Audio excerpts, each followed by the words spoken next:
मई 2025 में जब भारत ने सक्सेसफुली ऑपरेशन सिंदूर को अंजाम दिया तो पाकिस्तान को बड़ी गहरी चोटें पहुंची।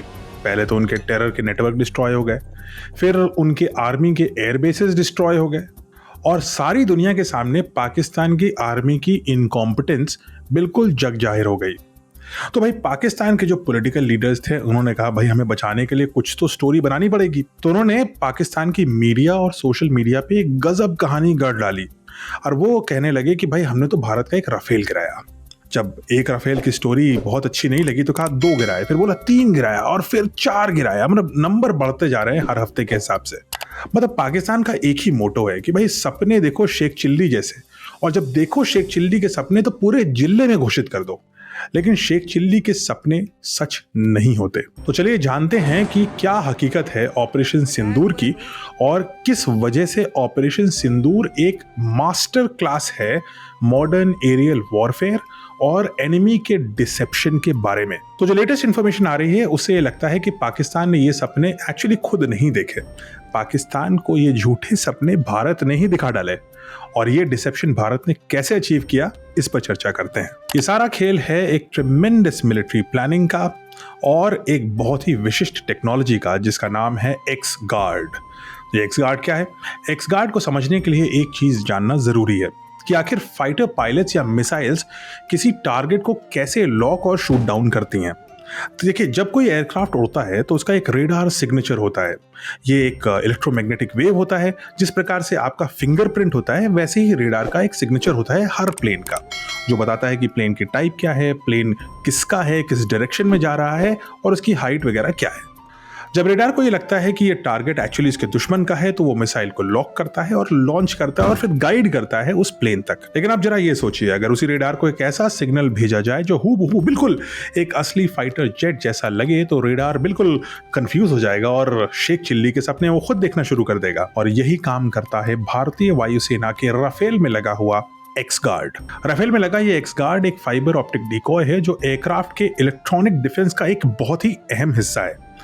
ये radar guided air to air missile और सरफेस टू एयर मिसाइल से एयरक्राफ्ट की सुरक्षा करता है। एक्स गार्ड वैसे देखने में काफी छोटा है, महज 30 किलो का होता है, लेकिन इसकी ताकत जबरदस्त है। ये एक 100 मीटर लंबी फाइबर ऑप्टिक केबल से एयरक्राफ्ट के पीछे से खींचा जाता है। इसमें एक एडवांस्ड रील इन और रील आउट मैकेनिज्म होता है और जरूरत पड़ने पर ही इसको डिप्लॉय किया जाता है, और जब जरूरत नहीं है तो आप इसको वापस एयरक्राफ्ट में खींच सकते हैं। जब भी राफेल एयरक्राफ्ट किसी खतरे वाली जगह में दाखिल होता है, एनिमी टेरिटरी में जाता है, तो पायलट इस एक्स गार्ड को डिप्लॉय कर सकता है। डिप्लॉय होते ही ये डिकॉय 500 वॉट का एक जैमिंग सिग्नल पैदा करता है जो 360 डिग्री यानी इसके चारों ओर फैल जाता है। रेडार पर दिखने में ये एकदम वैसा ही दिखता है जैसा एक असली राफेल होगा। मतलब ये कि एक राफेल अब 2 दिखते हैं।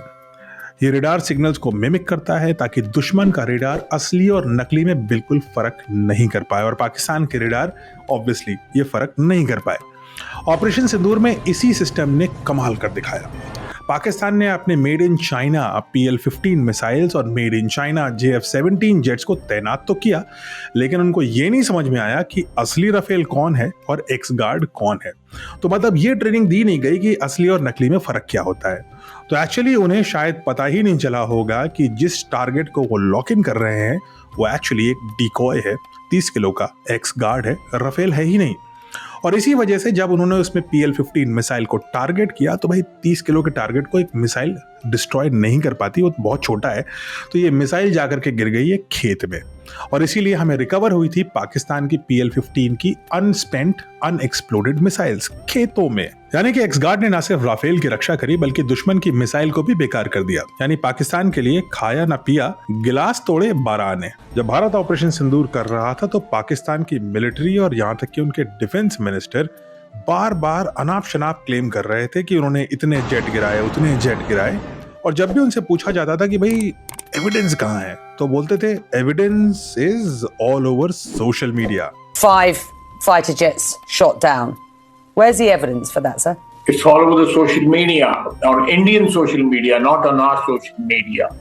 अब फॉर अ चेंज पाकिस्तान के डिफेंस मिनिस्टर झूठ नहीं बोल रहे थे क्योंकि उनका एविडेंस वाकई सोशल मीडिया पर ही था। इनफैक्ट पाकिस्तान को 2 महीने लगे ये समझने में कि ऑपरेशन सिंदूर के दौरान वो एक मेजर मिलिट्री डिसेप्शन का शिकार हुआ है, और इस मिलिट्री डिसेप्शन को अंजाम दिया भारतीय वायुसेना ने बहुत ही इफेक्टिवली। इसका पहला टूल था राफेल के साथ अटैच्ड एक्स गार्ड्स, जिनके बारे में मैं पहले बात कर चुका हूं, लेकिन आज हम बात करते हैं डिसेप्शन के लेवल 2 का, और इसको भारत ने अचीव किया बहुत ही विशिष्ट डिसेप्शन ड्रोन्स के जरिए, जिनमें 2 ड्रोन्स इंपॉर्टेंट हैं। बैंशी, जिसको हमने ब्रिटेन से एक्वायर किया, और दूसरा अभ्यास, जिसको हमने खुद बनाया। बैंशी ड्रोन्स को बनाने वाली ब्रिटिश कंपनी का नाम है क्विनेटिक। ये दोनों ड्रोन्स, बैंशी और अभ्यास, लगभग 3 मीटर इनकी लंबाई होती है और 2.5 मीटर इनकी चौड़ाई होती है। ये आकाश में 700 किलोमीटर प्रति घंटे यानी अच्छी खासी स्पीड पे उड़ सकते हैं, और ये भी जेट इंजन के साथ उड़ते हैं। एक बार ये टेक ऑफ करते हैं तो 45 मिनट तक ये आकाश में रह सकते हैं। ये दोनों भारतीय वायुसेना के प्रहरी कोई सर्वेलेंस ड्रोन नहीं है, यानी कोई फोटोग्राफ्स लेने का इनका काम नहीं है। इनका काम किसी के ऊपर बम गिराना भी नहीं है। इनका काम बड़ा ही निराला है, और इनका काम है dissipation and defence of India's jets and उनके पायलट्स। और ऐसा करने के लिए इन दोनों ही जेट्स में एक बहुत ही इंपॉर्टेंट मैकेनिज्म है, और वो मैकेनिज्म ये है कि ये राफेल या किसी भी एक्सपेंसिव जेट के हीट सिग्नेचर और उसके रेडार सिग्नेचर्स को क्लोन कर देते हैं। यानी आकाश में जब पाकिस्तान का रेडार देखता है तो उसको समझ में आता ही नहीं कि जो ब्लिप आ रहा है उसके ऊपर, जो सिग्नल आ रहा है, वो किसी एक्चुअल जेट और एक्चुअल पायलट की वजह से आ रहा है, या फिर किसी अनमैन्ड ड्रोन अभ्यास या बैंशी की वजह से आ रहा है। ये सारे डिकॉय ड्रोन्स भारी संख्या में जेट्स के साथ फ्लाई करते हैं, एनिमी टेरिटरी में साथ जाते हैं, और एनिमी के रेडार को पूरी तरीके से ओवरलोड और कंफ्यूज कर देते हैं। और यही कारण है कि ख्वाजा आसिफ और उनकी आर्मी बिल्कुल नहीं समझ पा रही थी कि जिन चीजों को वो टारगेट कर रहे थे, ट्रैक कर रहे थे, लॉक कर रहे थे, उन पे फायर कर रहे थे, वो चीज एक्चुअल में कोई जेट थी या फिर सिर्फ एक डिकॉय ड्रोन था। और इसीलिए ऑपरेशन सिंदूर के 2 महीने बीत जाने के बाद भी पाकिस्तान के पास एब्सोल्युटली जीरो डेटा है।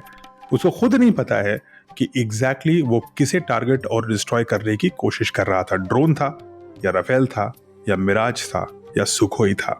भारतीय वायुसेना की इस टैक्टिक को वायुसेना युद्ध के इतिहास में एक गोल्डन अक्षर और गोल्डन चैप्टर के रूप में याद रखा जाएगा। डिसेप्शन के इस डायमेंशन को अपनी वॉरफेयर टैक्टिक में ऐड करना एक मास्टर स्ट्रोक है, और उसके बाद टोटली चुप साध जाना और दुश्मन को और भी कंफ्यूज करना, ये भी एक पॉलिटिकल मास्टर स्ट्रोक है। तो पाकिस्तान हमारे बैंशी और हमारे अभ्यास ड्रोन के पीछे लगा रहा, और हमारे जेट्स अपना काम करके निकल गए।